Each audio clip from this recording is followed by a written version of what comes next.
कोई किसी पर इल्जाम लगाता है तो उसको प्रूव करे, उसके लिए गवाह लाए जो शरीयत ने गवाह मुकर्रर किए हैं।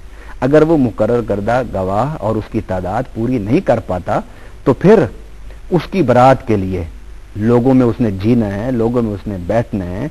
वो किसी का बाप है, वो किसी का बेटा है, वो किसी का भाई है, वो किसी का खामद है, उसकी रिश्तेदारी हैं, सारी कराबतदारी हैं, वो किसी न किसी जगह मुलाजमत करता होगा, काम करता होगा। अब उस पर इल्जाम लग गया और उस इल्जाम को प्रूव भी नहीं वो कर सकता, तो उस शख्स की इज्जत नफ्स को बहाल करने के लिए और उसको उस इल्जाम से बरी करने के लिए शरीयत ने यह रास्ता दिया कि वो कसम उठा दे, और जब वो कसम उठाए तो बरी हो गया वो। आलम साहब, हमारे इस अदालती दौर में जहाँ पर अदालतें भी काम कर रही हैं, काजी भी हैं, जज भी हैं, हमने ये देखा, हमने ये सुना कि बहुत से झूठे गवाह वो आपको मिल जाते हैं मुख्तलिफ मुकदमात के हवाले से, और वो अदालतों में गवाहियां देते हैं और बहुत सारे फैसले इस तरह से हो भी जाते हैं उन झूठे गवाहों के हवाले से जिनका उन्हें पता होता है कि जनाब मैं ये झूठा हूं। वो प्रोफेशनल किस्म के गवाह वहां पर दस्तयाब हो जाते हैं, उनके हवाले से आप क्या फरमाएंगे? इस सवाल में दो बड़े अहम पहलू हैं। एक तो ये है कि झूठी गवाही, और दूसरा ये है कि झूठी कसम। इन दोनों पर जज फैसला करता है। और तीसरा इसमें जो पहलू पैदा होता है वो है कि अदालत में कुरान रखा जाता है, और कुरान रखने के बाद उसको कुरान पर हाथ रखवा के उससे कसम ली जाती है। ठीक है, पहली बात तो ये है कि एक इंसान को अदालत में गवाही देने से पहले या कसम देने से पहले ये 100 मरतबा सोचना चाहिए, 1000 मरतबा सोचना चाहिए कि उसकी इस गवाही से, उसकी इस कसम से किसी एक फर्द, एक खानदान की जिंदगी और मौत का फैसला मुताल्लिक है। और अगर जिंदगी और मौत का फैसला ना हो तो साल हर साल कैद के फैसले उनके साथ मुताल्लिक होते हैं, इन गवाहियों के साथ और इन कसम के साथ। अगर वो किसी एक इंसान को अपनी गवाही से और किसी एक इंसान को अपनी झूठी कसम से अगर वो जेल में, कैद में डालता है या मौत के फंदे तक पहुंचाता है, तो ऐसा शख्स ना इस दुनिया में और ना आने वाली जिंदगी में अल्लाह की माफी का मुस्तहिक हो सकता है।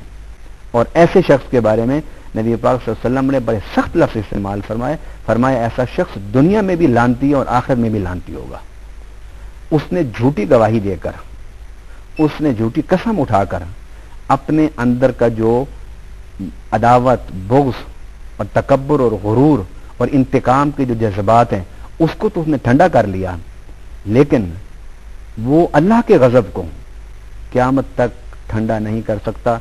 और ऐसा झूठी गवाही देने वाला और झूठी कसम उठाने वाला हमेशा हमेशा के लिए जहन्नम में जाएगा। ऐसी कसम का शरई तौर पर कोई एतबार नहीं है, इसलिए कि नबी पाक सल्लल्लाहु अलैहि वसल्लम ने बड़ी ताकीद के साथ फरमा दिया है कि ला तहलिफू इल्ला बिल्लाह, कि ना तुम कसम उठाओ मगर अल्लाह के नाम के साथ। कुरान पाक एक मुकद्दस किताब है, कुरान पाक अल्लाह ताला की आखिरी किताब है। इसके नुज़ूल का मकसद कुरान पाक में अल्लाह ताला ने हिदायत करार दिया है कि ये तुम्हारे लिए हिदायत की किताब है।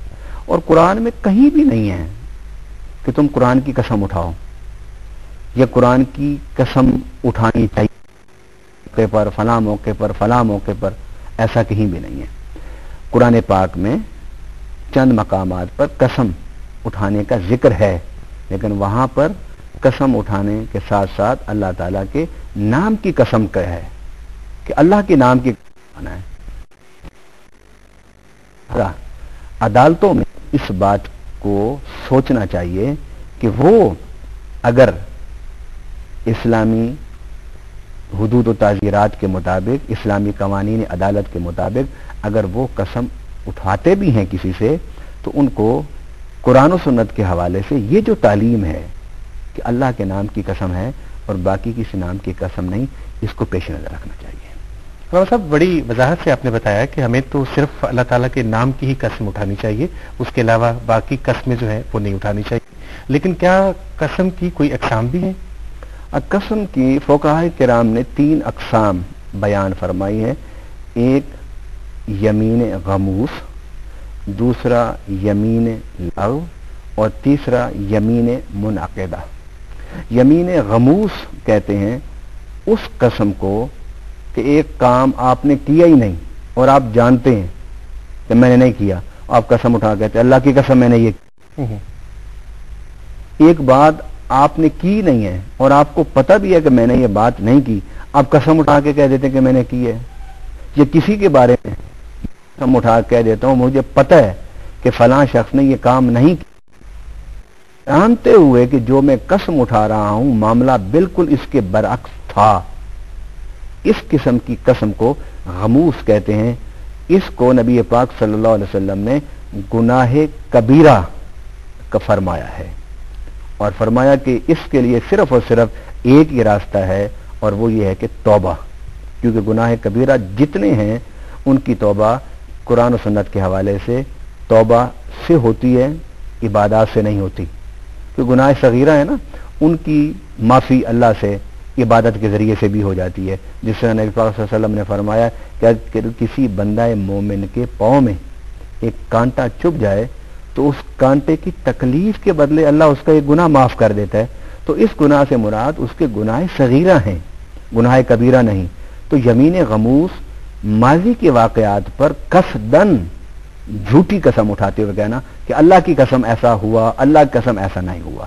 اور دوسری قسم ہے یمین لغو، اس میں جو قسم اٹھانے والا ہوتا ہے اس کے ذہن میں یہ ہوتا ہے کہ میں سچی قسم اٹھا رہا ہوں، یا اس تک جو بات پہنچی ہوتی ہے وہ اس کی قسم اٹھاتا ہے اس اعتقاد کے ساتھ، اس ظن غالب کے ساتھ کہ میں یہ قسم سچی اٹھا رہا ہوں، لیکن بعد میں اس کو پتہ چلتا ہے کہ یہ تو واقعہ ایسا نہیں ہے، تو یہ یمین لغو ہے، اس کی توبہ نہیں ہے، کیونکہ اس کے ارادے میں کوئی گناہ نہیں ہے، اس کے ارادے میں اللہ کی معصیت نہیں ہے، اس کے ارادے میں جھوٹ نہیں ہے، اس کی مطلب توبہ یا کفارہ نہیں ہے۔ جو پہلی قسم ہے اس کا کفارہ بھی نہیں ہے، اس کے لیے صرف اور صرف توبہ کے گناہ کبیرہ کی توبہ ہوتے ہیں۔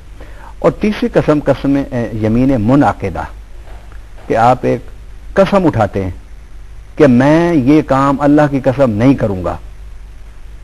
اس قسم کی اب شرعی حیثیت وہ یہ ہے کہ اگر وہ اس کو توڑ دیتا ہے تو پھر وہ اس کا کفارہ دے گا۔ اسی کفارے پہ علامہ صاحب ہم بات کریں گے کہ کون سی قسم ہے جس کا کفارہ ادا کیا جا سکتا ہے اور کون سی قسم ہے جس میں ہمیں توبہ کرنی ہے، لیکن ہمیں جانا ہے ایک چھوٹے سے وقفے پر۔ آپ ہمارا ساتھ دیجیے گا، وقفے کے بعد ہم کفارے کی بات کریں گے اور قسم کے حوالے سے توبہ کی بھی بات کریں گے، لیکن ایک چھوٹا سا وقفہ میرے اور آپ کے درمیان حائل ہے، ابھی ملتے ہیں۔